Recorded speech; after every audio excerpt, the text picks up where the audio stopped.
Dry Hole Casey.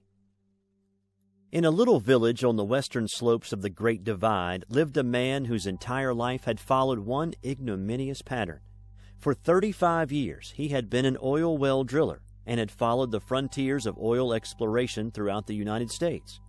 During that time he had drilled 44 wildcat wells, and not one of them had made a strike. He had drilled in Texas, Oklahoma, Kansas, Louisiana, California, New Mexico, Arizona, Colorado, Wyoming, and still he had not hit. Oil operators wouldn't hire him anymore. He became known as Dry Hole Casey, a nice guy, but strictly out of luck. Finally, he took a job in a Colorado mine and eked out his days without hope. He kept his drilling rig, though. It was his first love. Weekends would find him in the backyard lubricating and cleaning its parts, handling them with ritualistic care. One day in late spring, when the snow stood in broad, glittering fields on the slopes of the mountains and the rivers and streams were high and roily, he wandered up into the woods and sat gazing over the valley. The valley was a basin hemmed in on three sides by precipitous intrusions of granite, and these mountains had been productive of many minerals: lead, zinc, silver, tungsten, manganese. Our friend gazed to the west, to where the basin sloped down to a plateau. Suddenly his mind formed the perfect picture of a faulted anticline, a predominant type of subsurface oil trap. The image seemed superimposed over the scene before his eyes, so that he could almost see the oil below the surface of the ground. He trembled before his vision, could not resist it.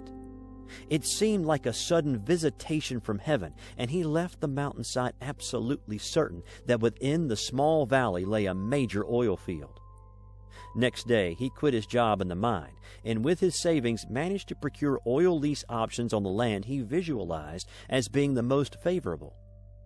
Now he had to raise capital to complete his leasing arrangements and provide funds to drill an initial well, a gargantuan task, since everyone who knew him knew also his history of failure. But the vision in his mind persisted. It led him to take a bus to an eastern city in quest of funds. It led him, after a week of discouragement, to a park bench and a seat alongside an elderly man who quietly and patiently fed the squirrels. It was a bright, warm day, and the squirrels were active, playing and clowning over the proffered food, and the two men laughed at their antics, and each told stories of other squirrels and other times and agreed that the foibles of humanity were not shared by animals. Warmed at each other's company, they agreed to lunch together at a nearby restaurant. In the course of the luncheon, the oil driller told his newfound friend of his vision and his problem. His friend was interested, questioned him closely about the vision he had had on the mountainside, seemed impressed that it persisted. "How much money do you need?" he asked. $50,000, replied the oil well driller. "I will provide it," the man said suddenly. "We will be equal partners." It seemed incredible, but there it was, a chance acquaintanceship on a park bench, and the money was provided. It is almost anticlimactic to relate that the subsequent well discovered a rich oil field. There simply was no alternative, and the man who put up the money knew that it would. He had had sufficient experience with the power of inner vision to manifest in the world to be absolutely sure of his position. He did not dwell for a moment on his partner's previous failures, only on the vision that possessed him now. Dissolving the mask of vanity. What strange alchemy prompted our oil driller to have this clear vision in his mind, a vision that subsequently made him a rich man, when his whole previous life had been one unbroken line of failure? Surely the wells he had drilled before had been drilled in response to a vision too. Why should they have failed? They failed because the vision he possessed then was one of failure. Sure, he would have denied it, but it was true. Perhaps a sense of the great hazard connected with searching for oil lay at the crux of his subconscious. Perhaps he felt that the odds were against him. Perhaps he was conscious of the fact that there are millions of acres of land without oil under them.